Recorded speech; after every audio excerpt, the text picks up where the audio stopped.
First stop, Shanghai. I arrived in Shanghai at the end of February, a perfect time to travel and to catch the first sunny days of spring, with temperatures reaching up to 28 degrees. Chinese New Year had passed just a few weeks earlier, so all the shops had reopened. During that time, Shanghai feels almost empty as many locals travel to visit their families outside the city. Now, the city was full of life again, but without the usual crowds of Chinese or international tourists. After landing at Pudong Airport, I took the famous Shanghai Maglev train. It's been running since 2003, and even today, it still feels like science fiction. The ride takes just 8 minutes to reach the city, hitting a top speed of 300 kilometers per hour. And while this is already impressive, China is currently working on a next-gen maglev that could reach up 1,000 kilometers per hour. Yes, you heard that right. The future is already on the rails here. My first impression, everything is very tidy and clean. The city is changing. You see the famous skyscrapers, and will also be able to still recognize architectural remnants from the foreign concessions period. As the city continues to grow, some traditional neighborhoods are being modernized with new buildings designed to blend the charm of old Shanghai with the needs of today's residents. Shanghai presents itself as a flagship of modern China, showcasing its global-facing identity, innovation, and urban design. Shopping malls and food courts are often integrated into attractions, a seamless blend of culture, convenience, and commerce that reflects the way modern life works in China today. On the train, it's common to see people watching product reviews, live streams, and browsing deals. And Chinese consumers really value convenience, and the service economy here reflects that. With fast-paced city life and long working hours, delivery services have become an integral and ultra-efficient part of daily life. From food to shopping to laundry, everything is just a few taps away on an app, and delivery is done with thousands of electric scooters you see rushing through the city. Apparently, there's even a growing trend of live personal shopping, where real human consultants help you to choose the right product on the spot. It's a blend of e-commerce and personal service. Following my fun cultural discoveries, in the hotel room, I found water at room temperature and cold water in the fridge, but at reception, it's served warm. Why? In China, drinking hot or warm water is a norm. It comes from traditional Chinese medicine, old habits when water had to be boiled for safety, and there is a belief until today that it helps digestion. Smoking isn't allowed everywhere. In fact, Shanghai has some of the strictest regulations I've seen in Asia. The cocktail culture is booming. Barkeepers mix imported spirits with Chinese ingredients, showing how the scene evolves with global and local tastes. In the heart of Shanghai, under the shade of umbrellas in People's Park, love takes on a different rhythm. Every weekend, proud parents gather not for themselves, but for their grown-up children. Here, love is a family affair, shaped by care, legacy, and a touch of old-world charm. The Shanghai marriage market isn't just about finding a partner, it's about finding connection the old-fashioned way, a timeless ritual, nestled in one of the world's most modern cities. A few years ago, iPhones were status symbols. Today, I mostly see Chinese phones on the subways. It's a clear message. Apple's facing serious competition now, and Chinese smartphones are leading in performance and camera tech. Shanghai, a city of 25 million, has undergone a stunning transformation over the last few years, especially when it comes to transportation. Once known for its traffic noise and endless engine hums, the city has become surprisingly quiet.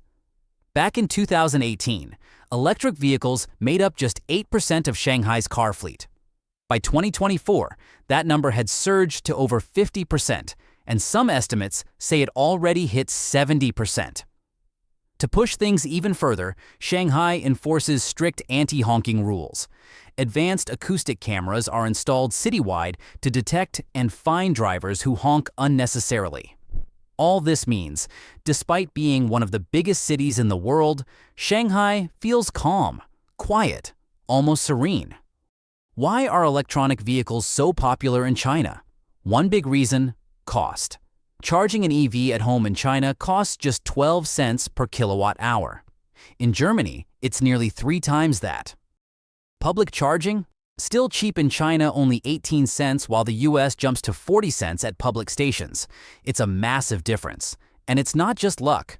China maintains low electricity prices through strategic energy policy and infrastructure investment, making EV ownership more accessible for millions. But it's not just about the electricity costs. The purchase prices of EVs are also very competitive, and these aren't basic vehicles. Chinese EVs are modern, sleek, and packed with high-end features. Huge infotainment displays, even for rear passengers, massage seats, built-in coolers, USB-C ports everywhere, and wireless charging as standard. While Western car buyers once obsessed over perfect panel gaps, Chinese consumers are now focused on tech, comfort, and convenience. And the local automakers deliver at a fraction of the price. And China's not stopping there. As of early 2025, NIO operates over 3,100 battery swap stations across the country, performing nearly 100,000 swaps a day. Pull in, swap your battery in under 5 minutes, and drive off. They plan to reach more than 2,300 counties by year-end. Battery giant CATL is also jumping in, targeting 10,000 swap stations by 2025. Meanwhile, BYD recently launched its Super E platform, a breakthrough that adds around 400 kilometers of range in just 5 minutes of charging.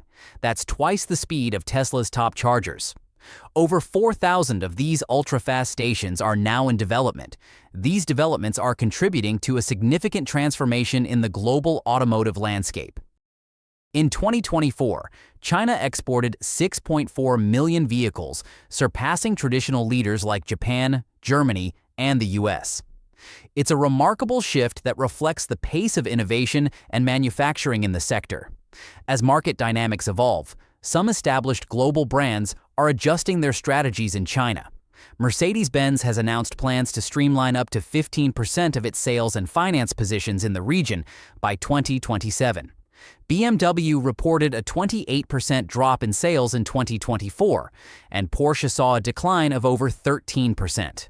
Meanwhile, Chinese companies are actively investing in the future. Xiaomi raised $5.5 billion to support its entry into the electric vehicle market, and BYD secured $5.6 billion to continue expanding its EV operations. These moves highlight how both domestic and international players are navigating a rapidly changing industry. Even autonomous driving is in live testing here. In Shanghai, mobility is powered mostly by Didi, which is like Uber, but with an edge. The app connects directly to traffic lights, knowing exactly how long each red light will last. If you're a foodie, you have to do a food tour with Jim. He's an incredible local guide who showed me places I'd never find on my own. The food was amazing, and so were the stories. At a tea house, Jim told me how coffee culture in China has exploded. Starbucks is everywhere, but Chinese consumers weren't content with just being customers. They launched their own coffee brand, Luckin Coffee, now with thousands of locations across the country. And the price? Just a fraction of Starbucks. Social status and presentation carry cultural significance, from wedding photos on the Bund to photo shoots in romantic settings. After weddings, couples often get professional photos taken on the Bund. Others travel to areas like a replica of the Paris Eiffel Tower just for the perfect photo shoot. But trust me, even more surreal honeymoon spots are coming up later in the trip.